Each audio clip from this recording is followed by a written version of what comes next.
L'invité de la matinale.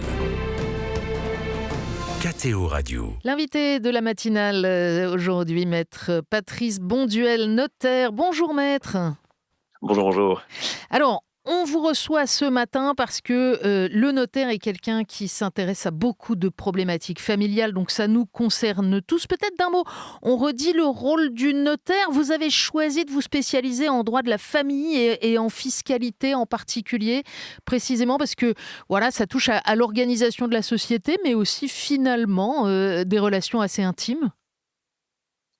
Relation assez intime, évidemment, on rentre dans l'intimité des familles et avec tout ce que ça suppose de relations complexes et parfois douloureuses. Donc, effectivement, on accompagne ça sur, un plan, de la transmission des biens on essaye de le faire et d'aider les parents à le faire de la manière la plus harmonieuse possible. Alors, on sait que les problèmes d'héritage, c'est aussi vieux que le monde, hein. On en parle d'ailleurs beaucoup dans la Bible. C'est pas notre objet ce matin, mais on peut se souvenir de cette maxime du livre de Qoéleth. La sagesse est bonne comme un héritage. Elle profite à ceux qui voient le soleil.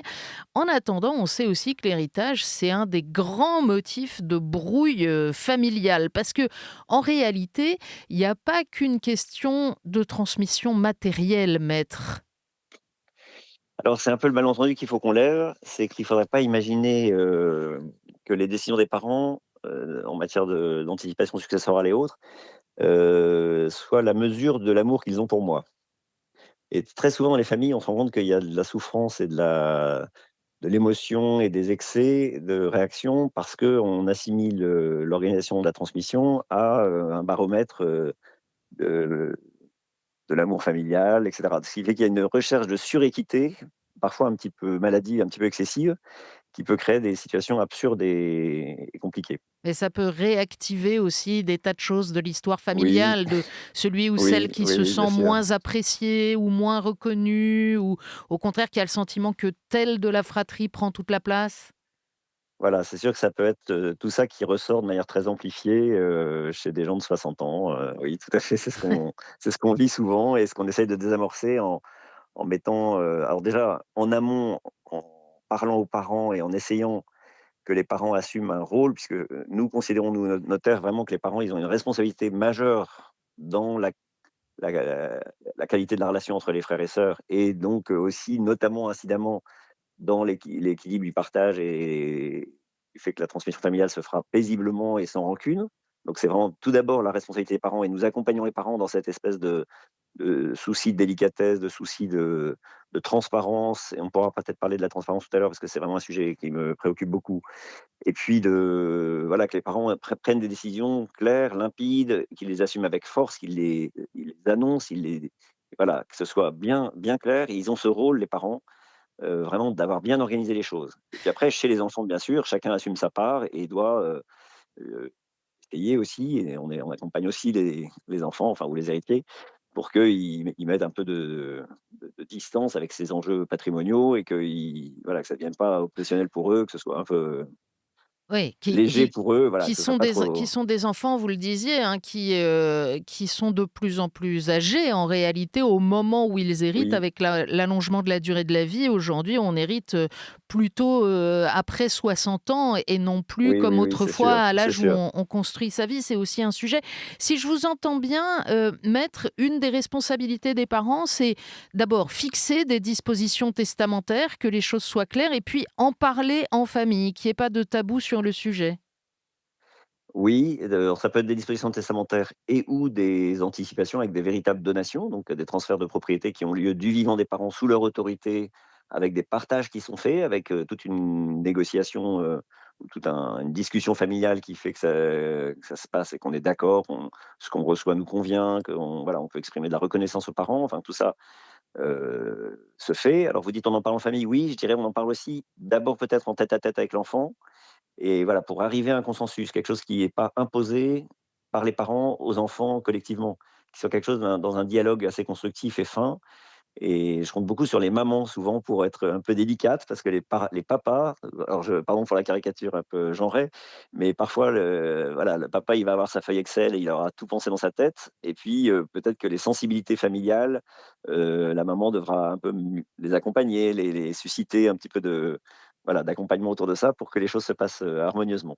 Mais vous recommandez d'en parler à chaque enfant individuellement dans le cas d'une fratrie avec plusieurs frères Oui, et sœurs?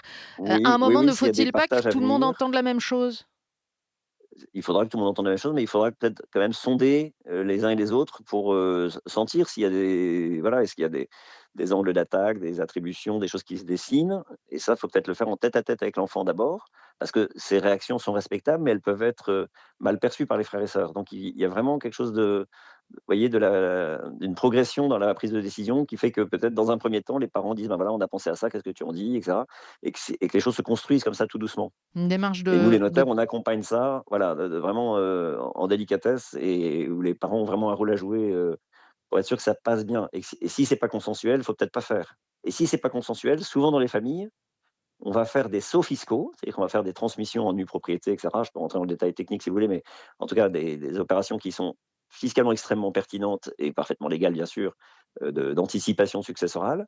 Mais si les choses ne sont pas mûres pour des partages avec des attributions de telle maison, de tel appartement, de tels actifs et cetera, à tel ou tel enfant, eh bien c'est pas grave, on fait des transmissions seulement en indivision. C'est-à-dire qu'on a juste fait le saut de génération et puis les partages sont reportés à plus tard. et Et en du même fait de temps, l'allongement de l'espérance l'indivision, de vous le vie. savez, maître, à très, très mauvaise presse, on dit qu'elle est, précisément la source potentielle de brouilles inextinguibles.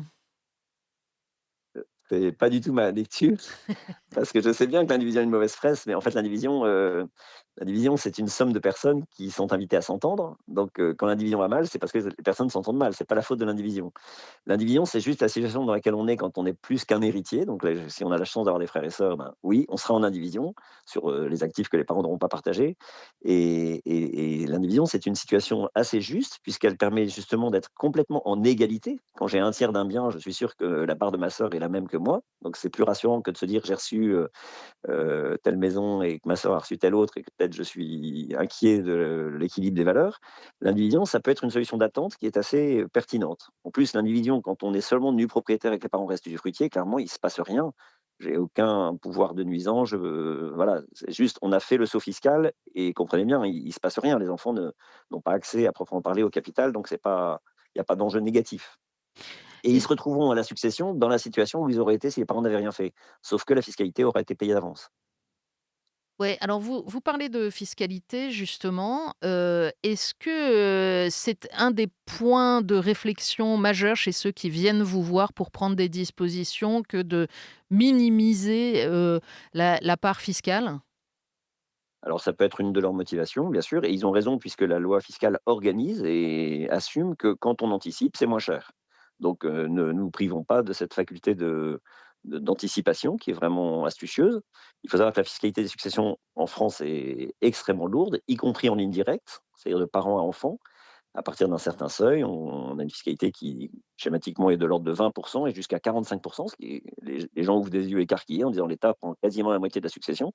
Donc c'est juste, très lourd, quoi, il faut bien le comprendre.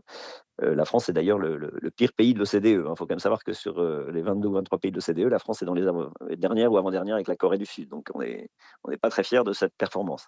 Donc le fait que la fiscalité des successions soit très lourde est un peu contrebalancé par le fait que l'anticipation permet vraiment en toute légalité de la diminuer considérablement. Donc ne rien faire, c'est péché. Ne rien faire, c'est vraiment pas bien. Les parents ont la responsabilité d'essayer, si leur patrimoine le justifie, d'anticiper sur le plan fiscal. Alors, après, chacun selon sa conception de la société peut considérer que l'impôt est confiscatoire ou qu'au contraire, il est une redistribution à la collectivité pour éviter une transmission excessive de privilèges. Chacun peut avoir sa sa C'est vrai, sa lecture. bien Hem, sûr. c'est quand même, pas complètement la pratique majoritaire aujourd'hui, la donation du vivant. La plupart du temps, il y a une crainte tout de même, en particulier quand on avance en âge, de se déposséder d'une part de son patrimoine au risque demain de ne plus avoir de quoi Bien faire sûr, face à des besoins qui, on le sait, vont grandissant. Avec le grand âge, il y a aujourd'hui des vous avez frais qui raison, sont oui, oui. énormes pour prendre soin de personnes âgées dépendantes. Oui, oui, vous avez raison. C'est pour ça que je dis, bien entendu, que l'anticipation successorale, elle commence et je l'ai dit tout à l'heure, c'est vraiment si on le peut, si le niveau de patrimoine le justifie, elle commence par effectivement, faire son petit budget prévisionnel et se dire dans la pire des hypothèses du quatrième âge, On est tous les 2 dépendants, combien ça coûte par mois, donc quelle fraction de notre capital on va consommer chaque mois parce que les ressources, les retraites et autres ne suffisent pas et d'anticiper ça pour se dire: «On veut tendre vers zéro». Donc l'idée c'est que sur une espérance de vie raisonnable avec un train de vie raisonnable, y compris en situation de dépendance, on ne manque jamais. Voilà, et après tout le superflu, tout ce qui dépasse s'il y a, et c'est au cas par cas, hein, j'ai pas de lecture toute faite pour des clients. S'il y a superflu, alors il faut franchement, le transmettre et avoir payé d'avance la transmission. Alors, tout ça, maître, c'est très bien quand les gens se parlent et s'entendent à peu près bien et peuvent construire ensemble une réflexion raisonnable. On sait que c'est pas toujours le cas et que, on le disait au début, en plus, ces questions-là peuvent réactiver des blessures affectives, dirons-nous. Euh, Comment est-ce que le notaire peut intervenir pour aider à objectiver peut-être certaines visions, certaines compréhensions de ce qui peut être différent entre l'équité et l'égalité, par exemple? Oui. Bon alors, soyons clairs, hein, et on va rester modeste, on n'est pas sûr de réussir à chaque fois à infléchir le cours des choses, et que si, il y a des grosses colères ou des gros ressentis, des grosses difficultés dans une famille, on va pas forcément réussir à les aplanir.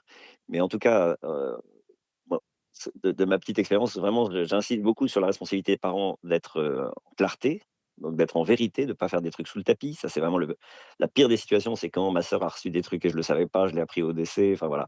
Ça, c'est insupportable. Le secret dans les familles est vraiment pas du tout, sain.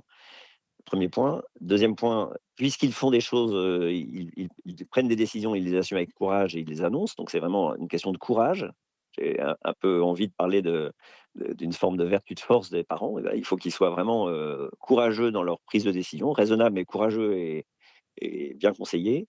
Et après, bien sûr, les enfants, l'enjeu, c'est qu'on leur présente les choses en insistant sur le souhait des parents d'aller vers l'équité, effectivement, d'aller vers quelque chose qui soit aussi juste que possible, et que, chacun est invité à y contribuer, et que voilà, si on fait les choses proprement, normalement, on évite le maximum de contentieux. Voilà, parce qu'on a pu aider au fil des années tel enfant qui en avait plus besoin que d'autres. Alors ça, c'est un très Hem, joli sujet. Oui, oui, mais voilà, c'est exactement typiquement quand je parle, non, non, mais quand je parle de vérité et de franchise, c'est vraiment l'un des sujets. Oui, il est possible que les parents aient eu dû aider plus longtemps tel enfant qui a pas vraiment démarré dans la vie professionnelle, ou qui a eu un souci de couple et qui a été voilà, qui a eu besoin d'argent ou d'être logé gratuitement, et cetera.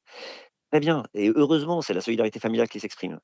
Ce que je demande aux parents dans ce cas-là, c'est d'avoir assumé le fait de le faire et de le faire en transparence avec les autres. Oui, on a aidé ta sœur pour tel montant par an, et cetera. Oui, on le dit au fil des années, hein, c'est pas mmh voilà, et si les autres sont pas contents, ils l'expriment et c'est très bien et on se parle, mais au moins on le dit.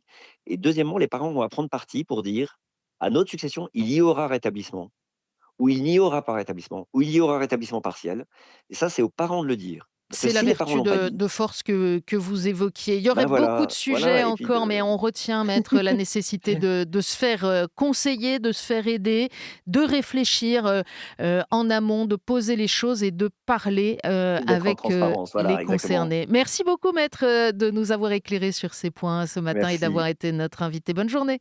merci, bonne journée.